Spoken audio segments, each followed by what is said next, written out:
Lips, pink lips, pink lips, pink lips सुना होगा आप।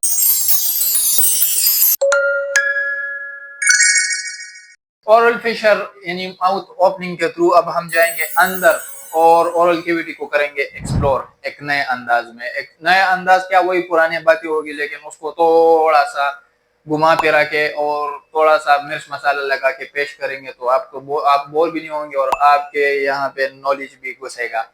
ओरल कैविटी को हम डिवाइड करते हैं ओरल वेस्टिबुलर और ओरल कैविटी प्रॉपर में। ओरल वेस्टिबुलर और ओरल कैविटी प्रॉपर एक होती वही एक कैविटी है, लेकिन इन दोनों पोर्शन को गम्स और टीथ डिवाइड करती है ओरल वेस्टिबुलर और ओरल कैविटी प्रॉपर में। ओरल वेस्टिबुलर हमारे पास फिर फर्दर डिवाइड हो जाता है एक्सटर्नल बॉर्डर्स के थ्रू चीक्स और लिप्स, और इंटरनल बॉर्डर्स ओरल वेस्टिबुल की उसमें आ जाती है हमारे पास टीथ और गम्स।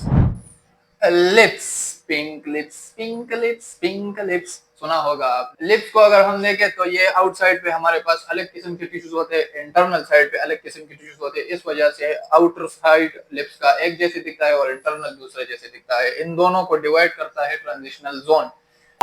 अपर लिप फ्रीनम के साथ जो सेंटर में आपको एक तार सी नजर आ रही होती है उसको फ्रीनम बोलते हैं, अपर लिप को अटैच करता है, और इसी तरह सेम नीचे भी लोअर लिप को अटैच करता है फ्रीनम। और लिप्स के अंदरूनी साइड पे जो टिश्यूज होते हैं उसमें स्लेवरी ग्लैंड्स डिस्पर्स फॉर्म में अंदर की तरफ पड़े होते हैं, जो हमारे इस रीजन, इस ओरल वेस्टिबुल को लुब्रिकेट करने में हेल्प करती है। ये जो स्लेवरी ग्लैंड्स होते हैं जिनसे सलाइवा प्रोड्यूस होता रहता है। और उसके अलावा नेज़ोलेबियल सल्कस, फिल्ट्रम और मेंटोलेबियल सल्कस, इनका भी रिलेशन होता है किसके साथ? लिप्स के साथ। चीक्स की अगर बात की जाए तो चीक्स हमारे पास बॉक्सिनेटर मसल्स जो होते हैं वो चीक बनाते हैं, और वो बको फेरेंजियल फेशिया उसके ऊपर आता है। बको फेरेंजियल फेशिया के ऊपर हमारे पास होता है बक्कल फैट पेट, और सबक्यूटेनियस टिश्यूज के साथ ये हमें देता है चीकी अपीयरेंस। सबक्यूटेनियस टिश्यू के साथ बक्कल फैट्स जो होते हैं, जो हमारे पास बकोफेरेंजियल फेशिया के ऊपर होते हैं, और बकोफेरेंजियल फेशिया बॉक्सिनेटर मसल्स के ऊपर लगा होता है, वही ये सब चीजें जब एक दूसरे के ऊपर बैठ जाती है तो हमारे पास बन जाता है चीक। आउटर साइड पे स्किन होता है और इंटरनल साइड पे म्यूकस मेम्ब्रेन होता है। म्यूकस मेम्ब्रेन हमारे पास मोलर एरिया पे एक डक्ट की ओपनिंग होती है जिसको कहते हैं पैरोटिड डक्ट। पैरोटिड एक ग्लैंड होता है जो इस एरिया में पाया जाता है, और इसकी ओपनिंग हमारे पास इंटरनल ओरल कैविटी में होती है इस रीजन पे। पैरोटिड डक्ट ओपनिंग जो होती है उसके इर्द गिर्द एक पपीला नुमा स्ट्रक्चर होता है। ये कुछ इस तरह डायग्राम में दिखता है। ये इस पैरोटिड डक्ट को कवर कर रहा होता है। ओरल वेस्टिबुलर में हम देखेंगे टीथ। टीथ को अगर हम क्रॉस सेक्शनली देखें तो इसमें हमारे पास जो मुंह में विजिबल पोर्शन होता है वो क्राउन कहलाता है। उसके बाद रूट्स होते हैं, और रूट और क्राउन के बीच वाला जो पोर्शन होता है उसको कहेंगे नेक ऑफ द टूथ, यानी दांत की गर्दन। पेरोडोंशियम जो टूथ के इर्द गिर्द जो एरिया होता है बोन में, उसको कहते हैं periodontium. Periodontium dento alveolar joint. Periodontium में हमारे पास डेंटो अल्वियोलर जॉइंट होता है जिसको गम्फोसिस भी बोलते हैं। ये एक टाइप का स्ट्रॉन्ग बोन नहीं, टीथ और बोन, जी टीथ और बोन दोनों का मिलाप होता है, गम्फोसिस उसको बोलते हैं। ठीक है।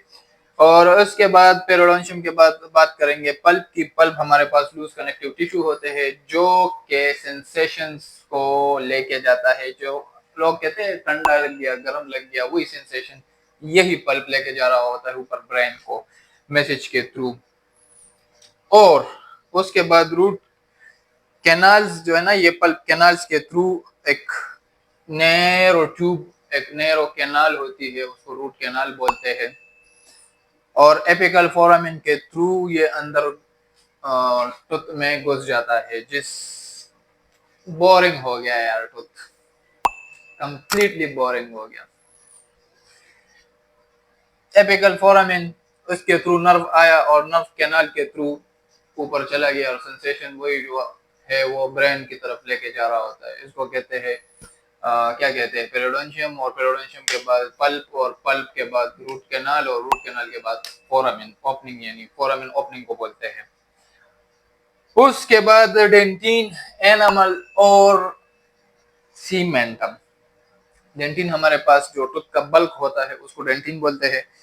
बेसिक सब्सटेंस होता है जिससे टीथ बना होता है। और एनामल जो है ये एक मिनरलाइज टिश्यू होता है, जिसको toughest tissues of the body भी कहा जाता है। ये एक प्रोटेक्टिव लेयर होता है जो डेंटिन को प्रोटेक्ट कर रहा होता है। सीमेंटम कैल्सिफाइड लेयर्स होते हैं, जो पोर्शन मुंह यानी सीमेंटो एनिमल जंक्शन, ये चीजें बाद में देखेंगे। ये भी अगर इनको एक्सप्लेन करना शुरू कर देंगे आप बोर हो जाएंगे और ओरल बायोलॉजी को छोड़ के कहीं और भाग जाएंगे।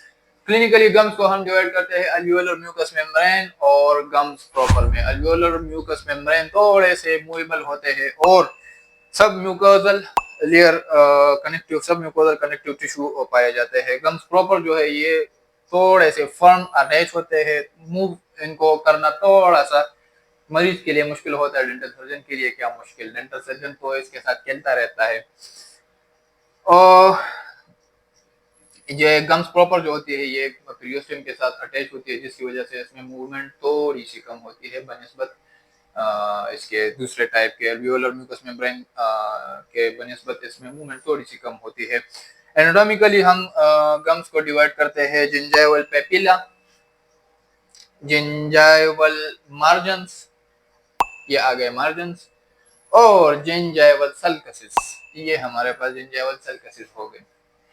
ये हो गया ओरल वेस्टिबुलर।